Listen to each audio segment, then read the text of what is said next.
अल्हम्दुलिल्लाहि रब्बिल आलमीन वस्सलातु वस्सलामु अला नबिय्यिना मुहम्मद व अला आलिहि व सहबिहि व सल्लम तस्लीमन कसीरन कसीरा। हम लोगों को मालूम है कि ये रमज़ान मुबारक का आखिरी अशरा है।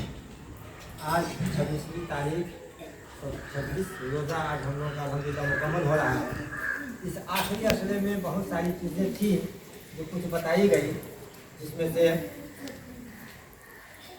एक चीज़ इत्काफ। जो इत्काफ में बैठे हैं कुछ नसीब है, अल्लाह ताला उनकी इबादत को, उनके सौम व सलात को अल्लाह ताला कबूल फरमाए। तो ये आखिरी अशरा ही में इत्काफ, अपने आप को सारी चीज़ों से रोक करके मस्जिद में रहना, इसी का नाम इत्काफ है। फिर हम दूसरे घर में इत्काफ नहीं कर सकते, बल्कि उनके लिए खास जगह कौन है? मस्जिद, और उसकी बहुत बड़ी फजीलत है। इसी तरह से कल बताए थे सदका फित्र, ये हम जो रोज़ा रखते हैं, दिन भर भूख और प्यास की शिद्दत को बर्दाश्त करते हैं, उसके कफ़ारा के लिए अल्लाह के नबी सल्लल्लाहु अलैहि वसल्लम ने सदका फित्र को वाजिब करा दिया।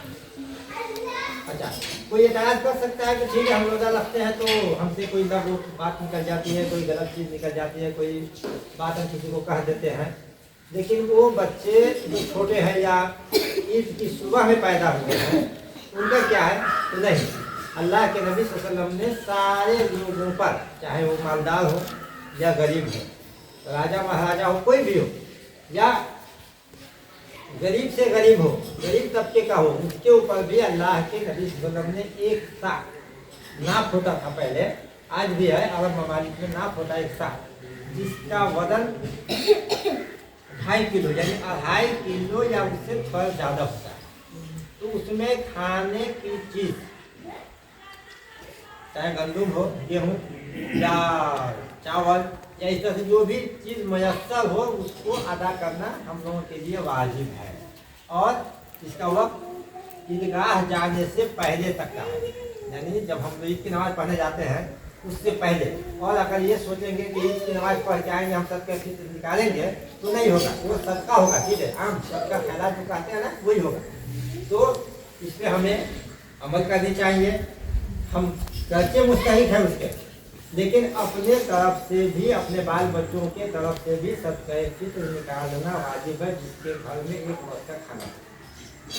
इस तरह की बात आई है तो हमें उस पर अमल करना चाहिए। और ये सदका फित्र की जो फजीलत है उससे हमें भरपूर फ़ायदा उठाना चाहिए।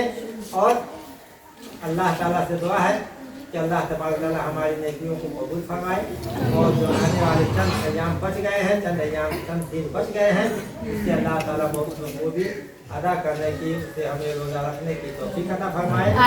और ये जो प्रोग्राम हम लोगों का जो चल रहा है, इसको अल्लाह ताला कबूल फरमाए, और अल्लाह ताला हमें ये तौफीक दे कि हम इस प्रोग्राम को चलाते रहें। और जिन लोगों ने हमारी मदद की है, जो बाहर से हमें दे रहे हैं, जिसका इंतजाम कर रहे हैं, अल्लाह ताला उन्हें भी जताया है अता फरमाए।